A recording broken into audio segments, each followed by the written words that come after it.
going to start Unit 7. You will see in Unit 7 we're going to do some work with liquid measurements using the customary system, and we're also going to be doing a lot of work with fractions. Today we're going to work to convert between cups, pints, quarts, and gallons.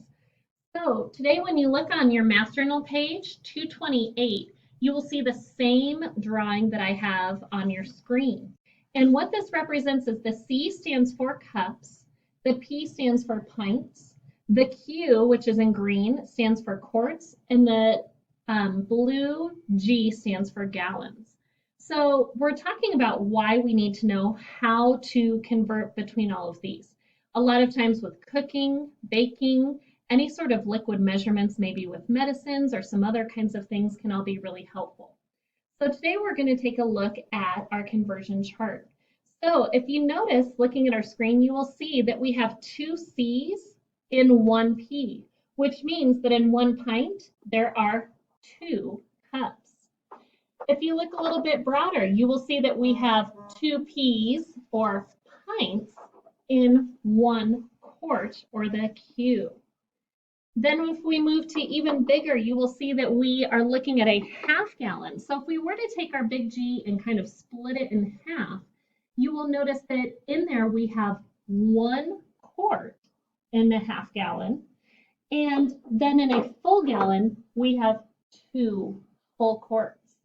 So you can use this conversion chart to help you answer your questions on page 228 and 229.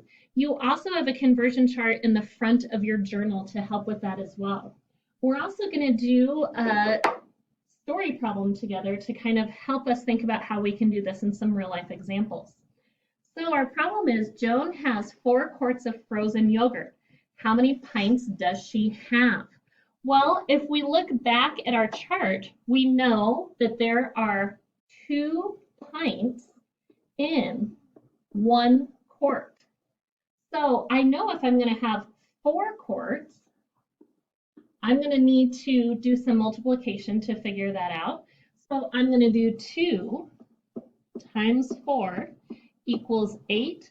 So I know that there's going to be 8 pints in 4 quarts of frozen yogurt. So today, pages 228 and 229, and then we are skipping page 230 today, and you're going to do your warm-up on page 231. Be sure to submit those in your Google Classroom, and then you will do Home Link 7.1. Good luck.